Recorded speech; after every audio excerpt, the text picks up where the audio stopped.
Hello বন্ধুরা, সবাইকে জানাই শারদীয়ার প্রীতি শুভেচ্ছা ও আন্তরিক অভিনন্দন।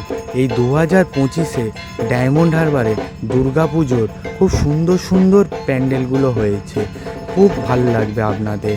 তার ভিডিওগুলো আমি করে এনেছি আপনাদের সামনে এবং খুব সুন্দর সুন্দর ঠাকুর হয়েছে, সেগুলোও খুব ভাল লাগবে। খুব সুন্দর হয়েছে, খুব সুন্দর ডায়মন্ড হারবারের ঠাকুরগুলো খুব সুন্দর হয়েছে এবং প্যান্ডেলগুলো খুব সুন্দর হয়েছে। ভিডিও ফটো ভাল লাগলে অবশ্যই লাইক, সাবস্ক্রাইব, কমেন্ট অবশ্যই করবেন।